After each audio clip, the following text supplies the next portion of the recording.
Après avoir réagi à chaud en vidéo au tirage au sort Zone Afrique des qualifications à la prochaine Coupe du Monde, une Coupe du Monde qui aura lieu en 2026 aux États-Unis, au Canada ainsi qu'au Mexique, et après avoir analysé chacun de ces groupes séparément les uns des autres, aujourd'hui, après que la CAF l'ait publié, il est temps de voir le calendrier des qualifications à la prochaine Coupe du Monde. Et pour ce faire, un peu à l'image de ce que j'avais fait pour les analyses, je vais pas faire tous les groupes en même temps, mais une vidéo pour chacun des groupes, mais ne vous inquiétez pas, il y aura 2-3 vidéos par jour qui sortiront pour cela, donc vous n'aurez pas à attendre. Mais avant de commencer, n'hésitez surtout pas à vous abonner si ce n'est pas encore fait, vous êtes environ 75% à regarder les vidéos sans être abonné, donc faites-le, ça m'aide énormément, ça aide la chaîne à grandir, n'hésitez pas à liker si le contenu vous plaît, à partager et c'est parti pour le sujet de la vidéo. Dans le cadre de la première journée de ce groupe E, les 3 confrontations sont les suivantes: la Zambie contre le Congo, le Maroc contre l'Érythrée et enfin le Niger contre la Tanzanie. Les 3 confrontations de la deuxième journée sont les suivantes: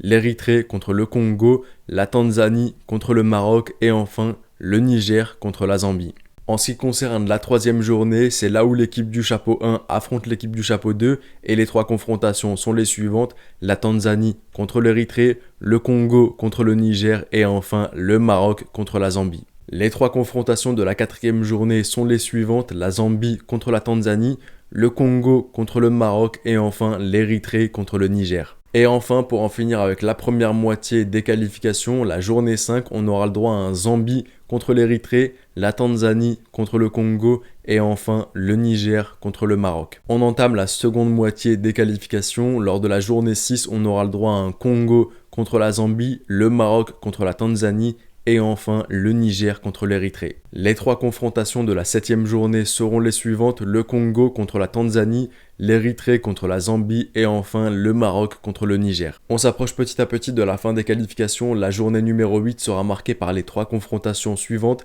la Zambie contre le Maroc, le Congo contre l'Érythrée et enfin la Tanzanie contre le Niger. Avant-dernière journée, journée 9, elle sera marquée par les 3 oppositions suivantes: l'Érythrée contre le Maroc, la Zambie contre la Tanzanie et enfin le Niger contre le Congo. Et enfin, pour en finir avec les qualifications de ce groupe E, lors de la 10e journée, les 3 oppositions seront les suivantes: la Zambie contre le Niger, l'Érythrée contre la Tanzanie et enfin le Maroc contre le Congo. Et on arrive donc à la fin de la vidéo, à vous maintenant de jouer dans l'espace commentaire, à vous de me dire ce que vous en pensez de votre calendrier, satisfait ou pas satisfait. Est-ce que vous sentez qu'il y a des moments où les matchs sont trop faciles et que d'un coup vous enchaînez les matchs difficiles? Je me ferai vraiment un plaisir de tous vous lire, dites-moi tout ce qui vous passe par la tête de toute façon. C'était le petit pharaon, prenez soin de vous et de vos proches et je vous dis